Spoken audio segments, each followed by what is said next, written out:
All right, thanks for staying with Daybreak. Now, the Third Way Alliance party leader, Ekuru Aukot, is today visiting the Nakuru County Assembly as he seeks support for his Punguza Mizigo initiative barely a week after the referendum push was endorsed by the IEBC. Well, Zinzi, let's now bring in Maria Nyambura. She joins us live from Nakuru, and she's got an interview with Ekuru Aukot, who can explain to us from, in terms of the plan, the process to visit the different county assemblies. Marianne? All right, Marianne, if you can hear us, kindly go ahead and give us... A very good morning to you, Wahiga and Zinzi in studio. Indeed, we are at the County Assembly, Nakuru County Assembly, with Dr. Ekuru Aukot, as well as some of the MCAs from Nakuru County. Now we understand that today there's expected to be a meeting to deliberate on the Punguza Mizigo bill, which will be tabled at the Nakuru County Assembly starting from 10:45 a.m. Now we understand that this bill was okayed by the IEBC after they verified the 1.2 million votes. Now we understand that immediately that the IBC verified them, now the bill is supposed to be tabled across all the 47 counties just for them to deliberate on such of the issues, among them being a reduction of the lawmakers from the current 416 to 147. Among other issues is also the county allocation of funds from the current 15% to 35%. But joining me here to shed more light as to why the reason as to why they're here is Dr. Peter Mbai, who is the MCA Kabazi Ward. Thereafter, we'll speak to Dr. Ekuru Aukot, who will shed more light about this issue. And Dr. Mbai, kindly, if you start off, maybe what is the reason, what informed the decision to come here and make, or rather, table this bill in the County Assembly? Thank you very much. What happens is that, as you know, we are fully sized of a bill right now. It has been introduced officially in the County Assembly of Nakuru, and we thought it's good to get information.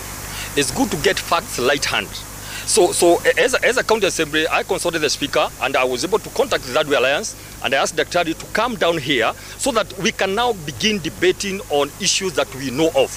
Remember, we are supposed as members of the county assembly to listen to Wanjiku, but also we need also to inform, so that as we go debating with Wanjiku, they are going to ask questions, they are going to tell us what they think, and also we are going to tell them what we think. But remember, we can only do that if we are informed. So as the first county assembly in Kenya, we have decided to invite Daktari and his team, who are already here, so we can be able to engage. In the next 30 minutes or so, we have many issues. The issues about some asking, okay, why 7 years? Suppose we have, a very bad president, it's going to drag. Others asking about representation. The size of Vihiga, it's a small county. Kiambu is big. Why have only 2 per each? What about representation? There are all those questions that they're asking. Some are asking, why cap the salary of the president and the MP? Why don't leave it to SLC? Now, those are the questions that are going on. And we thought, let us, because we want to finally make a very informed decision by the time we come to vote for this bill, let us engage. The issue is networking, the issue is engaging, the issue is dialogue, the issue is persuasion, so that we are able to get this position very well. And so we are happy today that the Daktari has come. We are going to have a morning plenary in the morning. And then after that, immediately all the members, but the public is invited, the media is invited. Some are going to air it all over the country, so that from this town here, from this city, from this Nakuru, this information can go out. All what we are saying is this: we want to get information. All the queries that are going to be asked, we want them responded to. Now, and I'm so happy today because the team has come. We have Daktari. He's going to give a simple synopsis of what is going on. But I must say that we have a whole 3 months. So begin from today, we are going to be having a very good, it has already the bill has been read or rather has been tabled. There are also other issues of procedure. For example, when a bill comes to the assembly, it has to have somebody to propose. It has to go through the first, second, and then leading. It has to have public participation. Those are the issues we will be asking the Daktari to clarify, so that across the country we have a uniform way of how we are going to handle this bill. We have a uniform way which also meets the threshold or the requirements of the standing orders. So how do we go from here? Those are the questions that we are going to be asking, so that everybody knows that, like now, there's what women are saying. Others are saying there's a law that was supposed to be played by the ward, and there's a law that are supposed to be played by the constituency. Now, the best person to hear these things from is the author of the bill, and who is with us here. So kindly let me welcome Daktari. Daktari. Okay, thank you so much. Maybe you could start off with your name and then tell us, why is this bill crucial to the common Mwananchi? Okay, Stephen Ngede, representing a ward called Maimahio in this county. And ours today was to welcome and embrace our dear brother, Ekuru Aukot. It is true that we must embrace change, and change is here with us. If we are to bequeath structures that will help posterity, we must embrace this change. I want to... Maybe just because of time, can I kindly speak to Dr. Ekuru Aukot on this issue? Just briefly, sir, maybe you could start off with this bill is crucial. There are those who, it has of course met a degree of opposition from some leaders, saying that there are pertinent issues that are missing in this bill. What do you have to say about this? First of all, I don't know what you mean by it has met opposition. They had better say exactly what is it that they are disagreeing with in the bill. I have had some leaders, especially from a section of this country, someone like a senior Orengo, who I have so much respect for, just dismiss the bill without having read it. So a lot of them who are opposed to this bill, they have actually not read it. Because what the bill is raising, and we'll discuss this substantively with the county assembly, the bill is raising a number of concerns that Kenyans have. Issue of corruption, for example, is an issue that Kenyans want to address. The issue of development beyond the county headquarters, which is why the bill is saying, let's now adopt the ward as a primary unit of accelerated development, so that at the ward level, we want to see maji, electricity, water, all those things. So that's an issue. I mean, and MCAs here will confirm to you that some of them may not be in good terms with the governor. They are struggling to bring development to their people. Just because, say, an MCA is not in good terms with the governor, then the entire ward is punished. So we are saying, no, that's a concern that these Kenyans have had. The issue of proper allocation, equitable allocation of shares, revenue to the counties.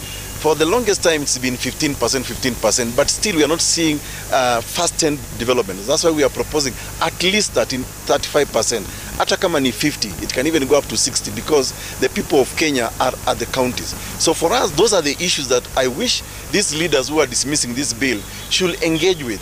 You know, the question of over-representation, the greed by members of the National Assembly, and the fact that it's a bloated parliament, it's again a big issue that Kenyans are discussing every day. So all I will say is this: I wish people can put aside politics. Politics of patronage, politics of my party leader must say, politics of my region. If people put aside politics and look at what Third Way Alliance Kenya has proposed as an issue for discussion, I think we can all agree. For example, recently we have seen supremacy battles between the Senate and the National Assembly. Senate has even gone to court together with the governors to say that, Parliament is passing certain bad laws. What we have done in this bill is to say, let's retain Senate as it is. We make it a upper house with veto power that can now check the excesses of National Assembly. Now, why would anybody quarrel with that? I'm surprised.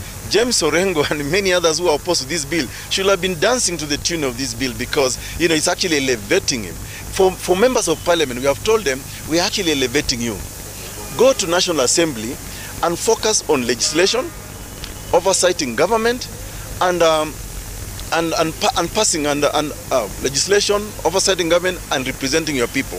Let the MCAs do the actual development, because they are with the people, they are the grassroots. So this bill is elevating everyone. I don't know why anybody will be opposed to it. If I was a member of parliament, I'll be really dancing to the tune of this bill. If I was a senator, if I was a governor, because it's bringing me more money, it will make all of us look good. Again, the bill has addressed the question of one-term presidency. We have looked at the history of Kenya, history of violence in this country. 1992, we had a president who wanted re-elected. There was violence in Rift Valley. 1997, there was a president who was seeking re-election. There was violence in Rift Valley and parts of Coast. In 2002, there was no president seeking re-election, and Kenya was very peaceful. In 2007, you all know what happened. Because of seeking re-election, violence broke out in our country. In 2013, there was no incumbent seeking re-election. Even the losers went to State House to have a cup of tea. In 2017, you also what happened. So this is part of our history. So this bill is putting real issues on the table.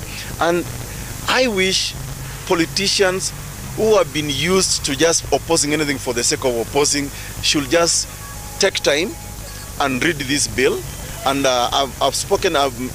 we've received a lot of support from a lot of county assemblies now who say we really want to understand this bill. We are reading it, but we want to understand. That's why we're in Nakuru today, and I want to thank Speaker Cairo and the MCAs present for inviting us quickly to come and speak to them. We are more than happy today to spend sufficient time. Briefly, as we wind up, you're in Nakuru today. Does that mean that from tomorrow you're going to engage other county governments? Yes. Right now we are putting together a schedule.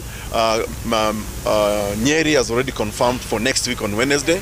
We are speaking to the Speaker of Tharaka Nithi and Embu and Homa Bay as well. We are putting together this schedule. So they have confirmed they want us. I can see people in Makueni are also asking us to come over, in Isiolo, in Meru. So there is overwhelming desire to find out from the promoters of the bill the real contents. And see, this is what I will encourage other politicians. Look at the bill, read it, see the issues we have raised. You know, I don't think, and by the way, we ask Kenyans, between Maendeleo Mashinani and more representatives at the national level, which one would you rather? And they said we prefer Maendeleo Mashinani, and that's why for us the ward should be the primary unit of measuring development in this country. Anybody who is opposed to that, honestly, they will near do your Kenya. Okay, thank you so much. That is Dr. Ekuru Aukot, Third Way Alliance Party leader, just shedding more light about the Punguza Mizigo bill. Now we understand that once this bill has been tabled across all 47 counties, if 24 county assemblies okay the bill, then that means that it will be moved to the National Assembly as well as the Senate. So really we will keep an eye here and keep our viewers up to date. Dr. Aukot saying that they are going to various counties just to, or rather to inform the public about the need for this Punguza Mizigo bill. Back to you, Wahiga and Zinzin studio.